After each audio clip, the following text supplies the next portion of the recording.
श्री सद्गुरु परमात्मा नमः।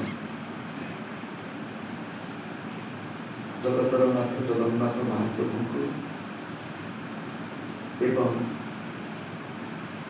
प्राणप्रिय श्री गुरुदेव को भक्ति पुष्पांजलि अर्पण पूर्वक श्री जगन्नाथ महाप्रभुंकर आद्य सेवक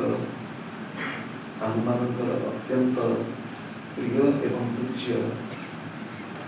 श्री गजपति महाराज को श्रद्धा सुमन अर्पण कर समस्त मध्य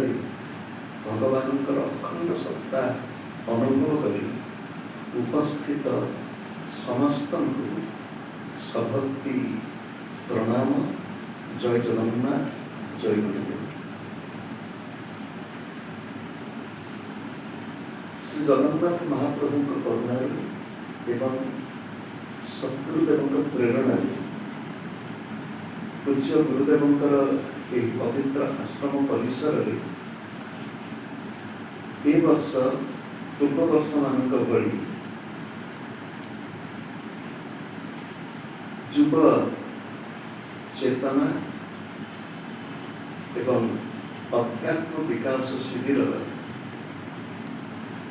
ये पवित्र संध्या आमने पूज्य श्री गजपति महाराज ठाकुर मार्गदर्शन पाइले। से जहाँ आमको कहते दोहरी सी आम मान भली विद्यालय शिक्षा एवं दिल्ली विश्वविद्यालय शिक्षा सेठू शिक्षा शेष कर अमेरिका उच्च शिक्षा लाभ कर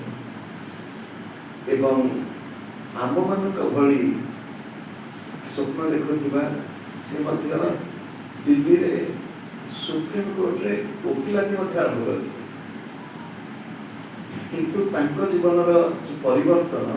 एवं से जहाँ मान कहले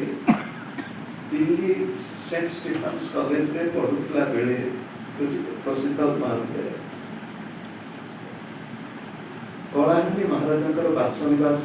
निवास से प्रथम भगवद गीता सहित परिचय हुए। अच्छा ये कहीदे तुम मान आम भगवद गीता सहित परिचय आगु है ना नहीं आम बदल भाग्यवान किंतु से कहले गोटे कथा जे आम जीवन में जब न लगेगा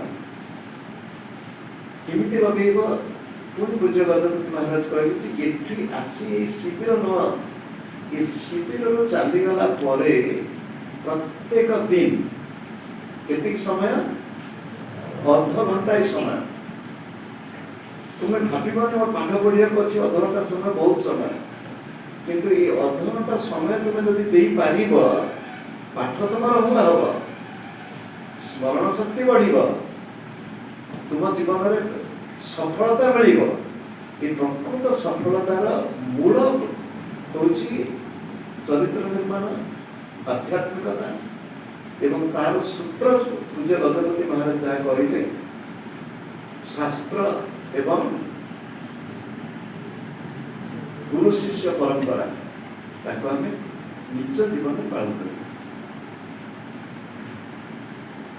बाहर वर्षा हो गच मान भारी खुशी खरा दिन गरम वर्षा हो गच भगवान आशीर्वाद ये आम बसीचे ये सेमती पूज्य गजपति महाराज बनतु अन्य संत मान मुखर आम ज्ञान रूपक आशीर्वाद रूपक वर्षा पाच आम जीवन सुंदर हम कार्यक्रम परवर्ती कार्यक्रम अच्छी आज आलोचना ये रखी समस्त मंगल हो आम समस्ते एक ग्रंथ सर्वे भवन्तु सुखिनः उच्चारण करें प्रार्थना हृदय सहित सर्वे भवन्तु सुखिनः।